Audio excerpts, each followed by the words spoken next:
Hey friends, okay, so today we're going to talk about self-worth, this feeling of this idea of self-worth, how you feel about yourself, and this perception. So this past weekend I had my perception shifted for me, that I never like anticipated, but it's nothing like super groundbreaking, but it was enlightening for me. Okay, so just to give you a quick backstory, I grew up in the city of Yonkers. City of Yonkers is like a very, working class kind of city.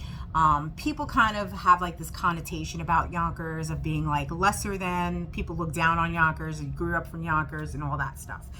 And then, but most of my younger years, up until I was just about like a preteen, a lot of the kids that I went to school with were all lived in the same area. So we all had that same socioeconomic factor, that we were all on the same playing field, and we all went to that same elementary school. And then my mother bought a business in a very wealthy city, a very wealthy town, and we moved. And we moved to the town next to it, which was called Port Chester, which is a little village and very, very working class.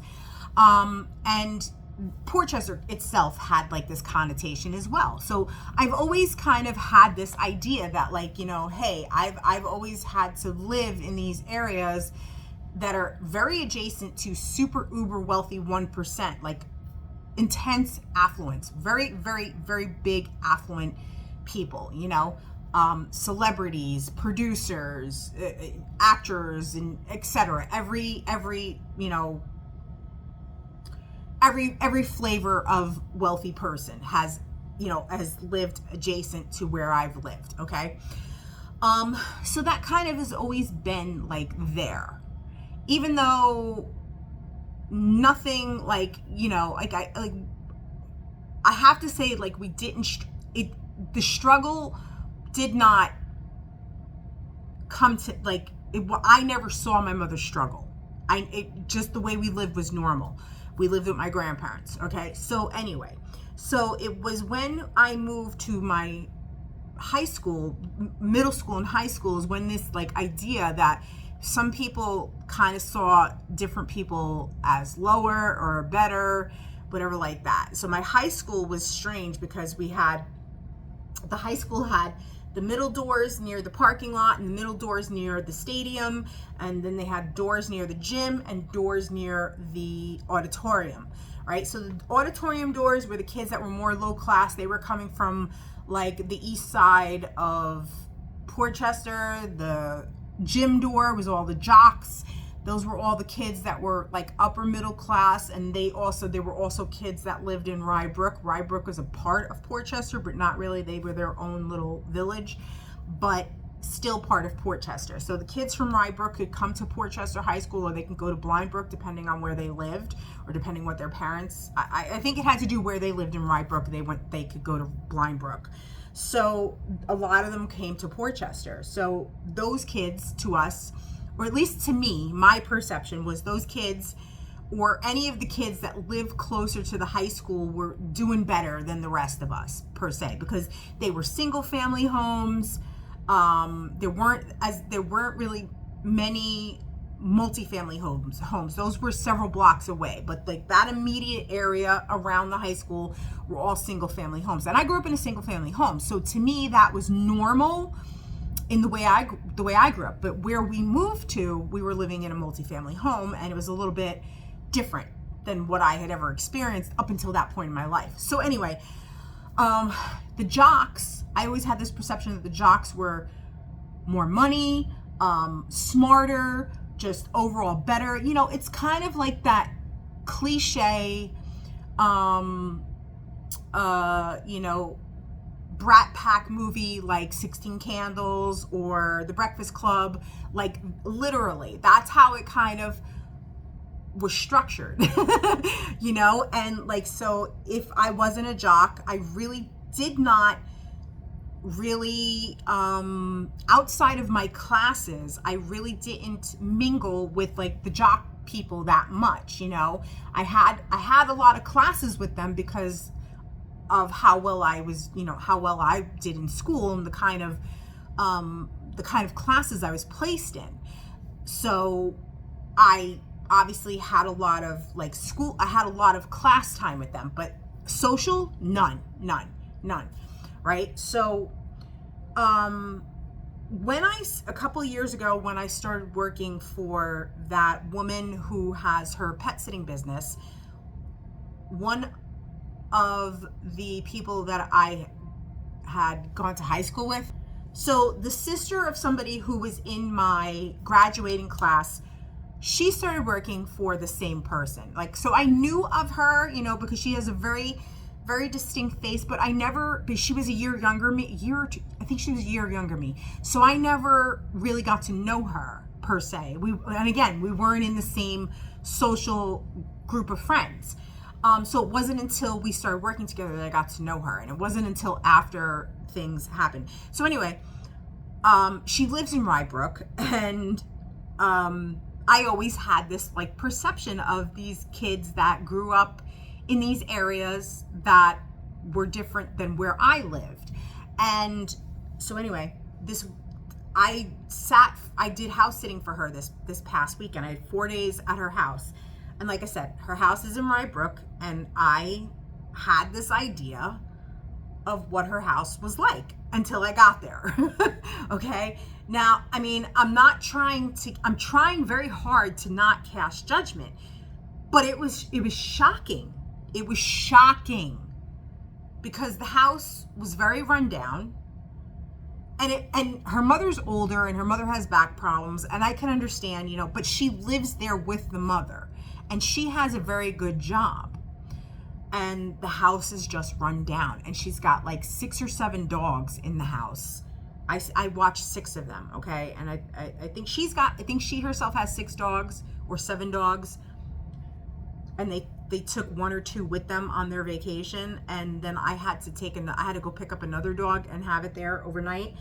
So I had 6 dogs in the house. But when I tell you, the house was like hoarder house, not super bad, but bad. The upstairs rooms, the only reason why I went upstairs is because I had to adjust the thermostat because it was hot some days. But when I finally went up, she's like, oh yeah, the panel's upstairs. So when I went up there, I got a real look of what the rooms were like, which were just covered in clothes, and it was just a mess. It was just a mess. Thankfully, no bugs, no rodents, or if there were rodents, I certainly didn't see them. But, the dogs were not house trained. The dogs were not trained. I mean, don't get me wrong, the dogs were sweet and everything like that, and cute and funny, but not trained. And this completely changed my perception of, like, just because you think somebody is better than you doesn't mean squat, because you don't know their living situation. And I'm not saying that somebody living like that is lower, but I thought like this house was going to be, better than any house I had lived in. Do you know what I'm saying? Like, and it was a completely different eye-opening experience. And I was like, wow, like I had no idea. And really the way I looked at this whole house, I'm like, this is not a short-term thing. This has been years in the making. This house has had long-term neglect. So that means that like probably most likely when they were teenagers, they lived like this, because she's living like this. Like her bedroom is like that as well. And there's no reason for her bedroom to be like that, because her mother's not in that bedroom. Like, you could maintain your own space, but she doesn't. So why do I say this? It's like it shocked me. And it's just, don't ever think that people are above you, because they're not. Even source players, yeah, Judy won the game. Frederick has, done very well and won his game, and other source players have won their games, and they've achieved a lot more than you might have achieved at this point in time. But that doesn't mean you suck. Okay? It doesn't mean you suck. And it doesn't mean, no matter where you grew up, doesn't mean just because you grew up in this place that other people look down on, doesn't mean that you're less than because you grew up there. Because you're not, because you're a source player. And source players are all one. Okay? So this was a major perspective shift for me. And I was like, wow. Because while I did not really like that my grandmother had hoarder tendencies. When I say hoarder tendencies, it was what we considered the back room, like, which was just like storage space that was completely hoarder like, but it was contained, and our crawl space attic, crawl space eaves. That's where my grandmother did her hoarding. Our living spaces never looked like that. If you came into our house, you would never know this crazy lady had stuff stashed in places, because the house didn't look like that at all.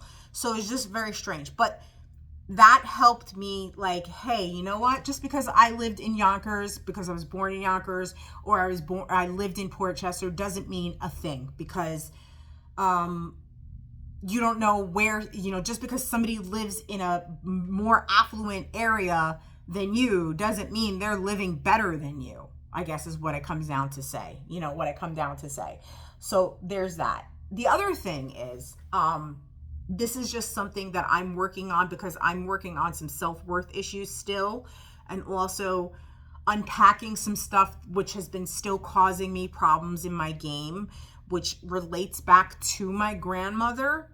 And that is, like, if you had an adverse childhood, like if your memories of your childhood, the implanted memories of your childhood are adverse, just understand that,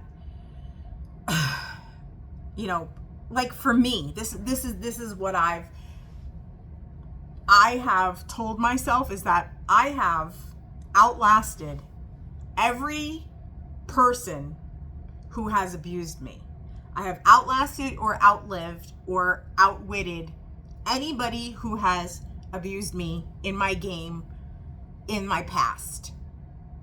And that is something that you might want to visit and really understand. Like, if you don't think that you've accomplished much, because for myself, I really feel like I haven't accomplished much, because I feel like I've been running in a circle on the same frequency for such a long time, you know what I mean?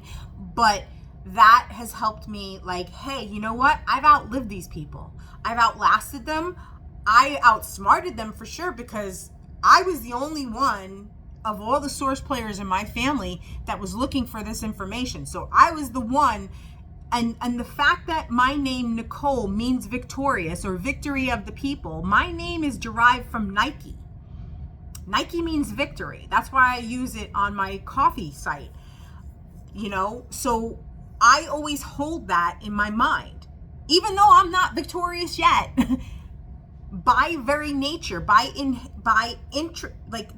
my inherent nature, my name, this is why I've said in my previous videos, like, what's in your name? What does your name mean? My name means victory of the people. So I take it as victory. My name means victorious. And that's what I intend to be, even though I'm having a hard time at it. So anyway, I hope this stuff helps you move along in your game and change your perspective about yourself, that you are incredibly worthy. And now go out there and get her done. Have a great day.